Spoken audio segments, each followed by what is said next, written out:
A new 4K action camera by Akaso, which has a front and a rear screen, is waterproof without the case and doesn't cost as much as a GoPro Hero 8, but is it good enough?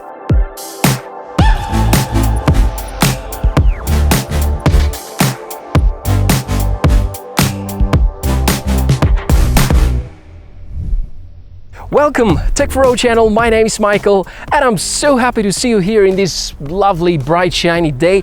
I'm recording this with the Akaso Brave 7 LE, that's the action camera we're exploring today. And actually it created a lot of hype before its launch because it's supposed to be the first budget-friendly alternative to DJI Osmo Action. And the GoPro Hero, maybe we should compare it more to the Osmo Action because it has this front selfie screen which I'm using right now, and just discovered that you can't really switch between the back and the front screen while you're recording.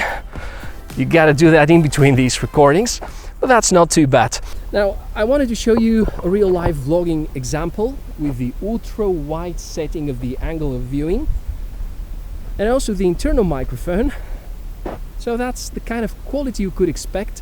Now, I'm also using an external option because I wasn't convinced yet in the qualities of the internal mic, and there's kind of wind today, so just wanted to make sure that you're going to be able to hear me. So that's an external camcorder, and I'm going to synchronize both in post-production.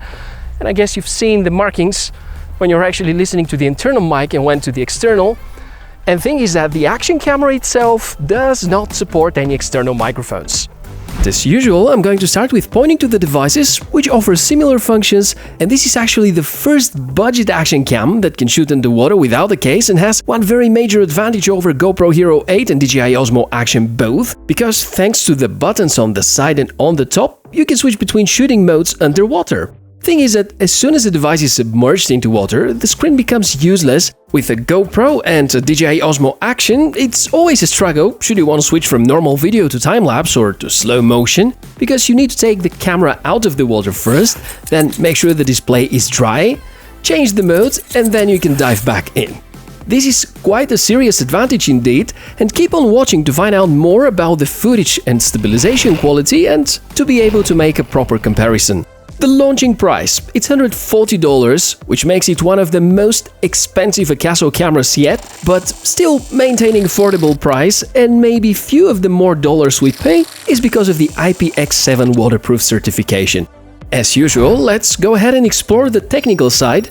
Akaso have never ever disappointed with the way they present products, and this is no exception. Unlike the more premium devices, where accessories are often to be purchased separately, this box is full of good surprises.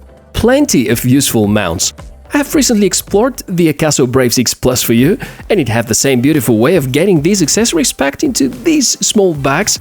You probably noticed the waterproof case. It's there because with the rugged waterproof body, the Brave 7 LE can be submerged in water with no more than 1 meter depth. So if you need to dive deeper, then the case is necessary. The body only is good if you practice sports like windsurfing, swimming, jumping in the pool. But for more serious actions like scuba diving, make sure that the waterproof case is on. The highlight of the camera is of course the front screen, apparently inspired by the DJI Osmo Action and something that vloggers will appreciate a lot. But I really find it weird, other Akaso cameras to support external microphones, and this model, targeted at vloggers specifically, to not. Let's get more specific about the tech specs now, should you prefer to know everything in depth. Chipset inside, that's the iCatch V39 by SunPlus. Image sensor is Sony IMX078. Battery, 1350 mAh.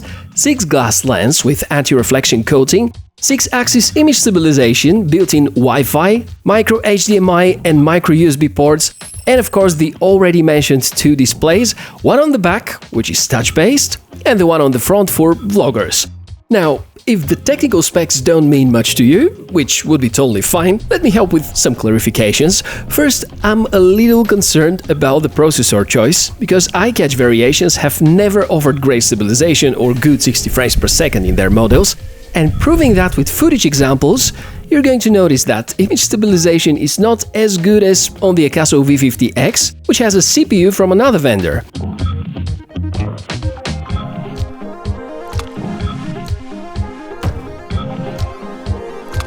Secondly, already mentioned 60 frames per second in HD, unfortunately, it looks quite bad with not so many details, a little cartoonish, and way off what a more expensive device like GoPro will provide.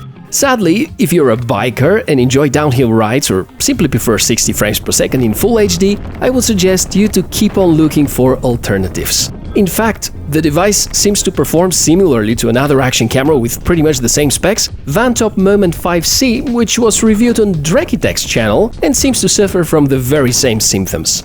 Before going into more footage details, let's have some words about the user experience with the menus and the overall software condition. I'd say this is really polished. You have a lot of options using the swipe actions. My favorite one, this is the swipe up quick menu option, because it makes all video and photo resolutions basically 2 or 3 swipes away, and you can very quickly switch from regular video to slow motion and vice versa. If you dig deeper in the menus, there are of course a lot more settings to discover. Maximum supported resolution is 4K, 30 frames per second, which works with image stabilization. You can even have 1080p with 120 FPS without image stabilization though, and on days with less sunshine, this looks rather bad. With cheap action cameras, the higher the frame rate, the worse the image quality, and this has to do with the shutter speed and the size of the sensor. Speaking of the sensor, the Sony IMX078. Do me a favor, just try to guess how old this sensor is. I'm gonna tell you, its initial version was released in early 2011 and was featured in a number of good action cameras for the time being. Don't get me wrong, it can perform really well, but in 2020 there seem to be a number of newer and better alternatives. If you like the footage so far, that's great, and maybe this could be your next or first action camera, but if you're not too impressed, now you know the reasons. In fact, while scrolling through the menus, I constantly had the feeling I'm using an Aken camera. Yes, you're going to feel familiar with these menus if you have ever used any of the Akaso V50 series. Since we talk about software, there is of course the smartphone app to help you quickly configure using your phone and get the most out of it, and also to be able to quickly be social media ready. Yes, this is the right time to tell you about the battery endurance as well. In my opinion, it's quite impressive. I didn't measure exact numbers, but for the days of shooting, it lasted way longer than other action cameras, and I guess the larger capacity of the battery and the rather power-friendly processing unit contribute to this really good achievement. Now, time to discuss the footage. If you have a steady hand and shoot primarily in daylight, and if in your country there's a lot of sunshine, you may actually like the results. Perfect for being at the seaside and not having to constantly take the case on and off.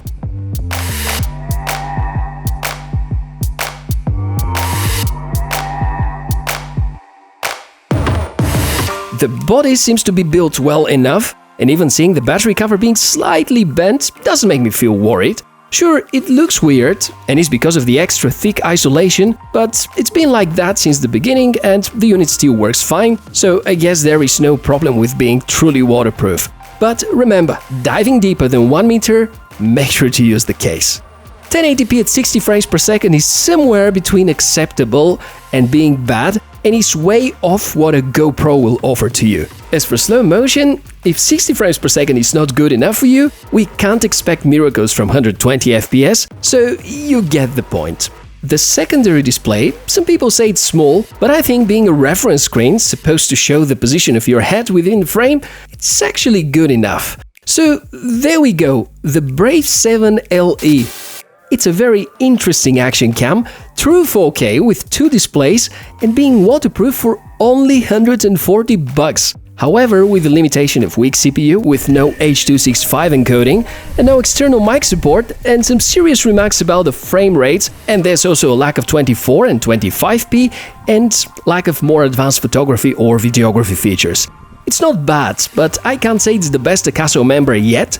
Guess the good old V50X is still the best value pack of their product line, and pity that while feature-wise it looks great, the Akaso Brave 7 LE doesn't show the needed qualities to outperform or even to come close to the market leaders like GoPro, DJI and lately even Insta360. With that being said, time to wrap up this episode, but let's keep the conversation alive. Would you consider buying a Akaso device instead of giving twice or triple the money for a Pro action cam? And would you prioritize a second screen over the image quality? I think these would be great points to discuss, and make sure to check in. The comment section is below the video for links to all the products mentioned. Check out the description. I'm Michael, been so great to see you again on the channel, and if you happen to be here for the first time or haven't done it yet, please subscribe. Sharing the video with friends helps a lot, and so does smashing this like button. Thanks a lot for watching this video, take a good care of yourself, and I'll see you in the next one. Cheers!